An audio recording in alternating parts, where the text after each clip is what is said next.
Oi, amados do Pai. Hoje nós vamos ler e buscar entender o capítulo 25 de Levítico, que apresenta assim as bênçãos para a obediência e as consequências da desobediência às leis de Deus, né?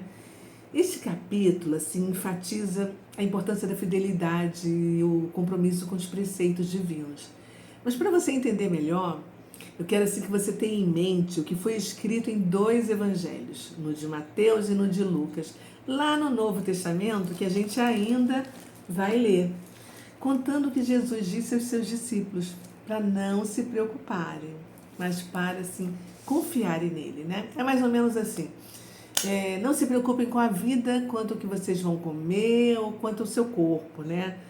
Com o que você vai vestir, porque a vida é muito mais importante do que o comer e o corpo muito mais importante do que o que vestir.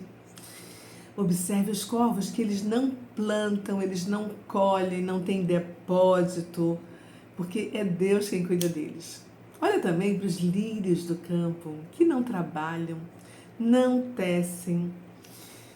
E Salomão, né, em toda a sua glória, ele não se vestiu tão bem como as flores se vestem. E se Deus veste a erva do campo, essas florezinhas, né, que hoje são lindas e amanhã são lançadas no fogo, vocês não acham que Deus vai cuidar muito melhor da gente? Pois é. A verdade, gente, é que nós temos pouca fé, sabe?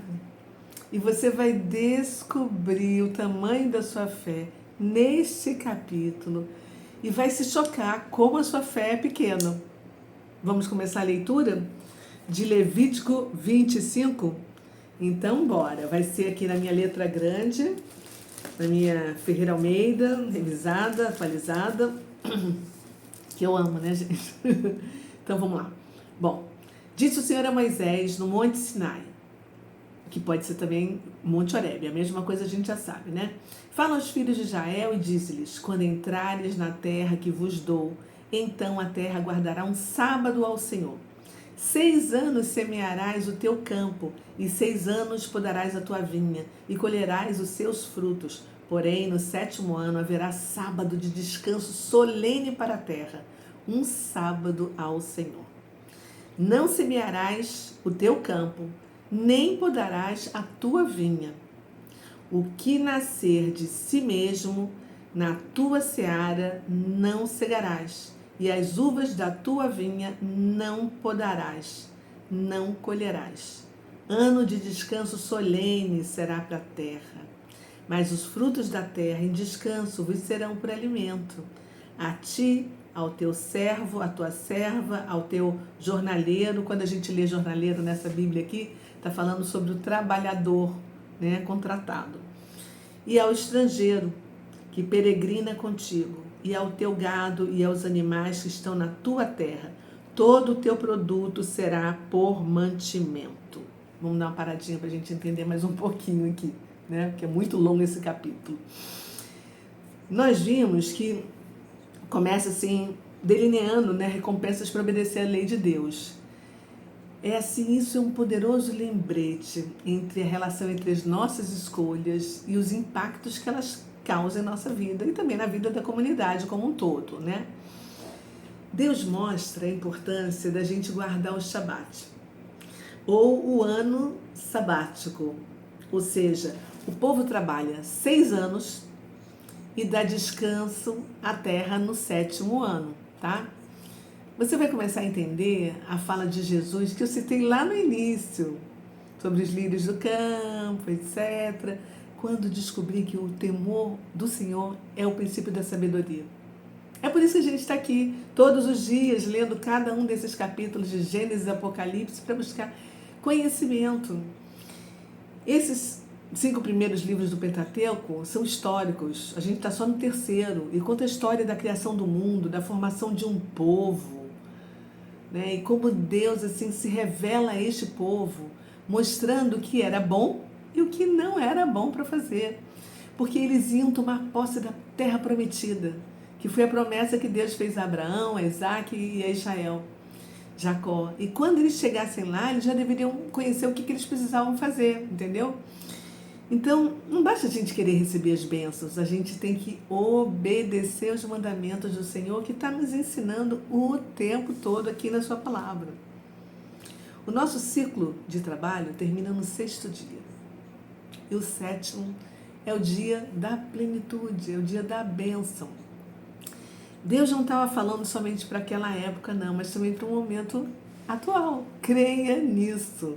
Ele estava direcionando para quando o povo tomasse posse da terra prometida, lá naquela época, e obedecesse todos os seus princípios, todas as demais nações iam ver o quanto o Eterno de Israel é poderoso, o quanto o povo é obediente por trabalhar 6 anos e durante 1 ano deixar a terra descansar e se alimentar sem precisar colher, porque estava recebendo as bênçãos de Deus. Com certeza, isso ia despertar a atenção, os olhares das nações, para eles conhecerem esse Deus através dos testemunhos daquelas pessoas, né? Deus promete prosperidade, paz, segurança a todas as pessoas que seguem os princípios dele. As bênçãos incluem, estabilidade social, e quem respeita esses princípios éticos e morais tem uma vida abundante, plena, mais harmonia, satisfatória. Você acredita que se a gente fosse obediente a este princípio do Senhor, e se a gente entrasse assim no Shabat, que é o descanso, né? Esse mundo louco que a gente vive, estilo fast food, tudo rapidinho. Será que a gente conseguiria viver o 7º ano na dependência dele para iniciar um novo ciclo de vida? Ou você acha isso assim surreal? Tem gente que pode estar aí me perguntando, como assim, Cris? Eu não estou nem conseguindo me manter durante 1 ano, como é que eu vou deixar de trabalhar 1 ano inteiro? Não é verdade? Com todos os pensamentos que estão rolando aí na tua cabeça, Deus deve estar lá de cima, porque Ele é onisciente, onipotente, onipresente, né? Ele deve estar lá em cima assim pensando, ai meu povo, como é um povo de pouca fé, que acha que o seu esforço pessoal, o seu trabalho é quem o mantém, é quem paga todas as suas contas, quando não é. Quando a gente perceber que tudo, absolutamente tudo vem de Deus, aí a gente cai na real e as mudanças nas nossas vidas vão começar a acontecer. Porque é Deus quem cuida de nós, gente.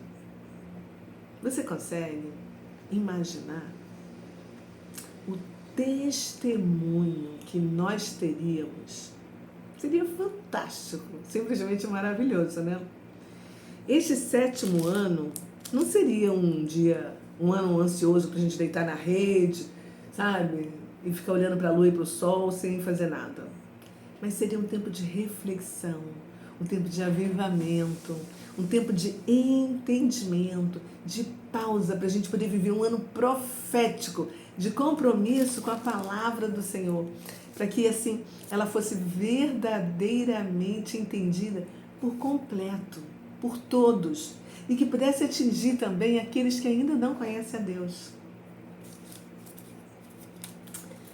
Mas, infelizmente, um dos motivos que o povo de Israel foi levado ao cativeiro foi porque eles não obedeceram a Deus. E aí eles continuaram trabalhando no ano sabático. Mesmo tendo todas essas direções de Deus que deu para Moisés, lá no Monte Sinai, né? Ou Horebe, como você preferir, eles não obedeceram. Mas a gente não pode falar deles, olha nós, que hoje temos isso aqui, a Bíblia, e muita gente acha que já passou tudo isso. Nós vimos em Gênesis que nós fomos feitos do pó da terra. Será que você tem dado descanso a essa terra? Se tem, por que será que tem tantas pessoas doentes, estressadas, com burnout e inúmeras outras doenças, desequilibradas? Será que todas as nossas preocupações, desespero, ansiedade, diante de todas as adversidades da vida que a gente vive, né, não são porque a gente está indo muito além dos nossos limites e quebrando totalmente os princípios do nosso Criador, que conhece o que a gente precisa? Reflita sobre isso. Vamos continuar? Vamos lá, gente. Vamos ler. Onde a gente parou agora? Ui, que socorro. Tá caindo tudo aqui da minha... Peraí. Perdão. Vamos lá. Bom. Contarás 7 semanas de anos 7 vezes 7 anos. De maneira que os dias das 7 semanas de anos te serão 49 anos. Então, no mês 7º, aos 10 do mês, farás passar a trombeta vibrante, o chofar, anunciando, né? No dia da expiação, fareis passar a trombeta por toda a vossa terra. Santificareis ao 50º e proclamareis liberdade na terra a todos os seus moradores. Ano de jubileu vos será, e tornareis cada um a sua possessão, e cada um a sua família. O ano 50º vos será jubileu. Não semeareis, nem cegareis o que nele nascer de si mesmo, nem nele colhereis as uvas das vinhas não podadas, porque é jubileu. Santo será para vós outros, o produto do campo comereis. Neste ano de jubileu, tornareis cada um a sua possessão. Quando venderes alguma coisa ao teu próximo, ou a comprares da mão do teu próximo, não oprimas teu irmão. Segundo o número dos anos desde o jubileu, comprarás de teu próximo, e segundo o número dos anos das messes, ele venderá a ti. Sendo muitos os anos, aumentarás o preço, e sendo poucos, abaixarás o preço, porque ele te vende o número de messes. Não oprimas ao vosso próximo, cada um, porém, tema a seu Deus, porque eu sou o Senhor vosso Deus. Observai os meus estatutos, guardai os meus juízos e cumpri-os, assim habitareis seguros na terra. A terra dará o seu fruto e comereis a fartar, e nela habitareis seguros. Ai, Senhor. Ai, Deus.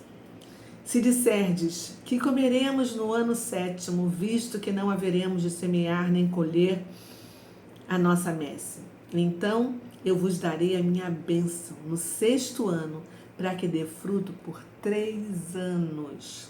Olha a abundância aí. No 8º ano, semeareis e comereis da colheita anterior, até o ano 9º, até que venha a sua messe, que é o momento da colheita, né? Comereis da antiga ainda, que ele fez 3 vezes, multiplicar. Também a terra não se venderá em perpetuidade, porque a terra é minha, pois vós sois para mim estrangeiros e peregrinos. Portanto, em toda a terra, da vossa possessão dareis resgate à terra. Se teu irmão empobrecer e vender alguma parte das suas possessões, então virá o seu resgatador, seu parente resgatará o que seu irmão vendeu. Se alguém não tiver resgatador, porém, vier a tornar-se próspero e achar o bastante com que a remir, então contará os anos desde a sua venda, e o que ficar restituirá ao homem a quem vendeu, e tornará a sua possessão. Mas se as suas posses não lhe permitirem reavê-la, então a que for vendida ficará na mão do comprador, até o ano do jubileu. Porém, no ano do jubileu, sairá do poder deste, e aquele tornará a sua possessão. Quando alguém vender uma casa de moradia em cidade murada, poderá resgatá-la dentro de 1 ano a contar de sua venda. Durante 1 ano será lícito o seu resgate. Se, passando-lhe 1 ano, não for resgatada, então a casa que estiver na cidade que tem muro, ficará em perpetuidade ao que a comprou. Pelas suas gerações não sairá do poder dele no jubileu. Mas as casas das aldeias que não têm muro em roda serão estimadas como os campos da terra. Para elas haverá resgate, e sairão do poder do comprador no jubileu. Mas com respeito às cidades dos levitas, as casas da cidade da sua possessão terão direito perpétuo de resgate os levitas, aquela tribo que a gente já viu, né, que servia somente no tabernáculo. Então eles recebiam lugares para morar em todos, eles vão receber ainda, que a gente ainda não leu, né? Em todas as regiões. Terão direito perpétuo de resgate os levitas. Se o levita não resgatar a casa que vendeu, então a casa comprada na cidade da sua possessão sairá do poder do comprador no jubileu. Porque as casas das cidades dos levitas são a sua possessão no meio dos filhos de Israel. Mas o campo do arrabalde das suas cidades não se venderá, porque eles é possessão perpétua. Certa vez eu ouvi um rabino falar que o ano do jubileu era o sábado dos anos sabáticos. Para se lembrar do Éden, né, da bondade, da eternidade de Deus que criou o homem e todos os demais seres para viverem assim em abundância, sem distinção de raça, de língua, de poder, de riqueza. Isso porque a desobediência resulta em escassez, insegurança, desolação, né? E as calamidades que a gente vê, né, muitas, elas se manifestam como uma série de punições progressivas que causam desordem, causam conflito na terra, nos problemas todos que acontecem. E isso traz muito problema social para as pessoas. Nós precisamos ter responsabilidade e entendimento para prevenir consequências negativas.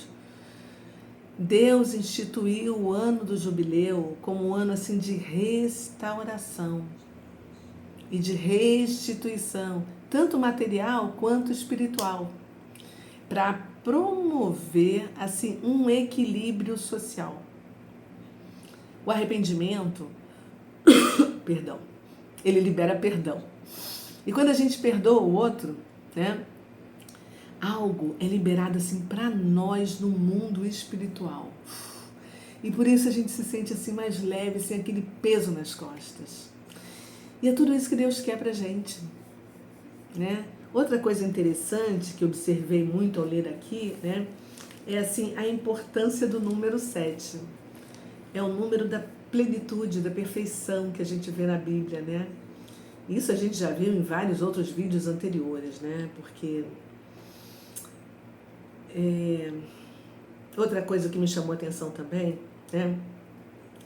A realidade. Deus primeiro manda separar o sábado, que é o 7º dia, para o nosso descanso semanal.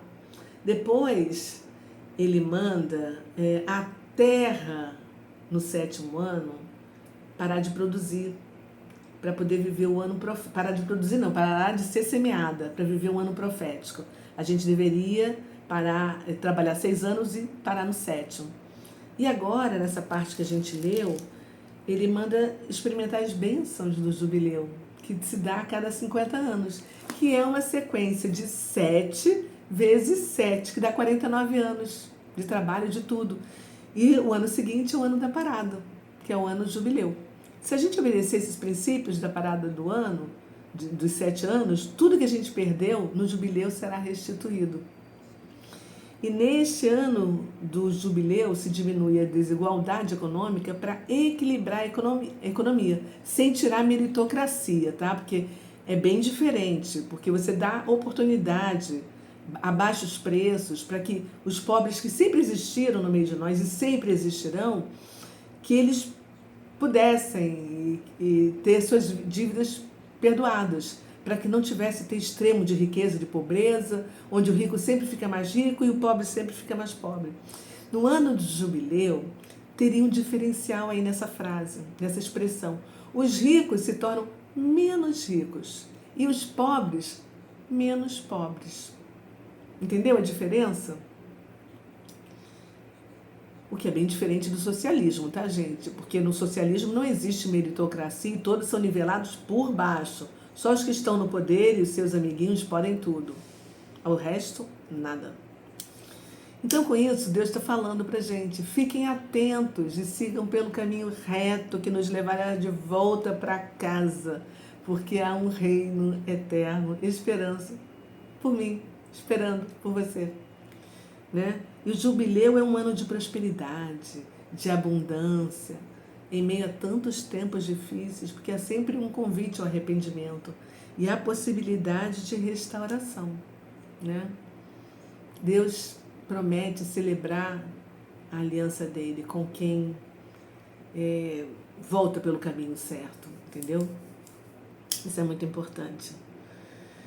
Gente, a abertura para o perdão promove uma saúde espiritual e uma saúde emocional. Isso é muito importante. E o jubileu também é um ano de retornar para a família, para ter descanso, liberdade para tudo e para todos, restituição, perdão das dívidas, santificação.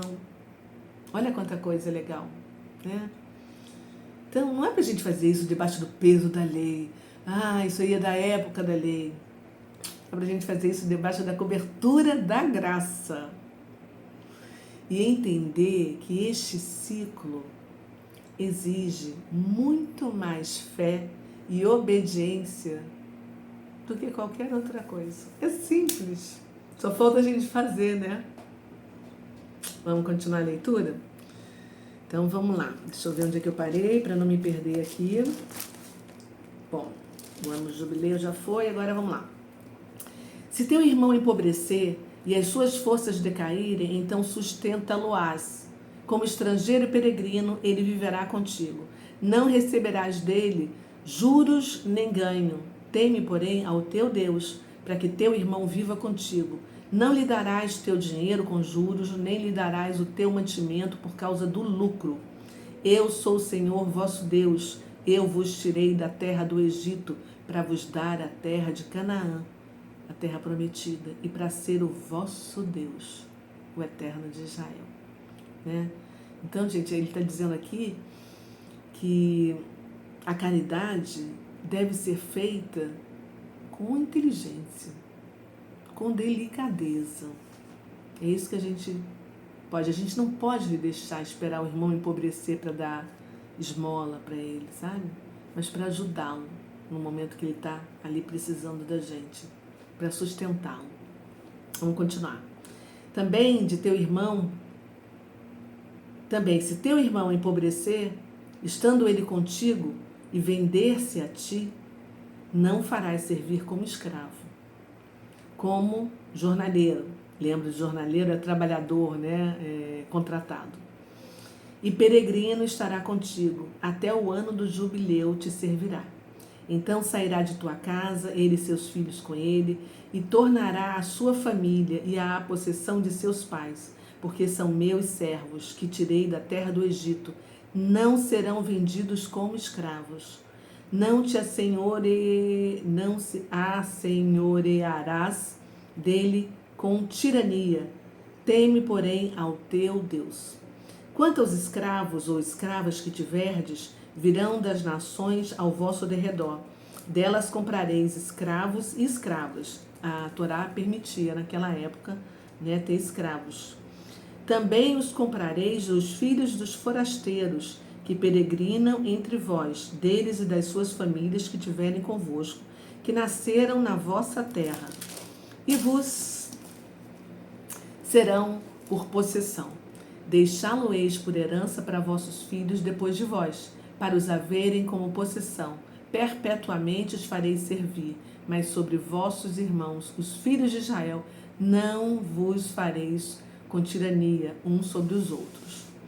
Quando o estrangeiro ou peregrino que está contigo se tornar rico, e teu irmão junto dele empobrecer e vender-se ao estrangeiro ou peregrino que está contigo, ou alguém da família do estrangeiro, depois de haver se vendido, haverá ainda resgate para ele. Um de seus irmãos poderá resgatá-lo, seu tio ou primo resgatará, ou um dos seus parentes da sua família o resgatará, ou se lograr meio se resgatará a si mesmo. Com aquele que o comprou, acertará contas desde o ano que se vendeu a ele até o ano do jubileu. O preço da sua venda será segundo o número dos anos, conforme se paga a um jornaleiro, a um trabalhador contratado. Se ainda faltarem muitos anos, devolverá proporcionalmente a eles, do dinheiro pelo qual foi comprado, o preço do seu resgate. Se restarem poucos anos até o ano do jubileu, então fará contas com ele e pagará em proporção aos anos restantes o preço do seu resgate. Como o trabalhador contratado, de ano em ano estará com ele, não se assenhoreará dele com tirania à tua vista. Se desta sorte se não resgatar, sairá no ano do jubileu, ele e seus filhos com ele. Porque os filhos de Israel me são servos, meus servos são eles, os quais tirei da terra do Egito. Eu sou o Senhor, vosso Deus. Naquela época, né, os escravos serviam aos israelitas por 6 anos e no 7º ano eles deixavam eles livres, eles poderiam decidir se trabalhavam ou não. E Deus afirma aqui, né, a fidelidade com seu povo, mesmo quando eles se desviam. O que a gente precisa é reconhecer a importância, né, de manter um compromisso, né, e ser fiel aos nossos valores, para manter a estabilidade em tempos difíceis.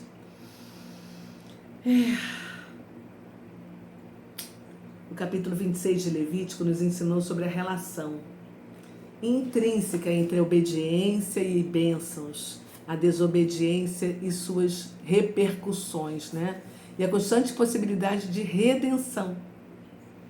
Essas lições nos fazem refletir sobre coragem, fé, testemunhos que podem alterar completamente histórias de vida e encorajar pessoas a buscarem uma vida de integridade, de responsabilidade, de esperança, de acordo com os princípios de Deus, né? E aí, você gostou? Fez diferença para o seu entendimento?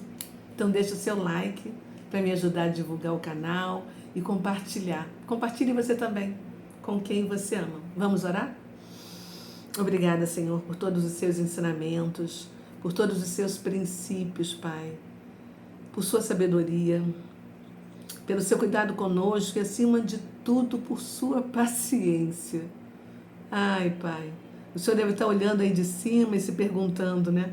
Por que eles escolhem um caminho mais longo, mais difícil?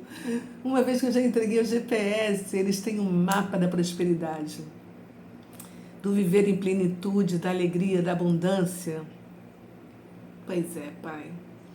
Esse nosso livre-arbítrio nos permite muitas escolhas erradas também, né?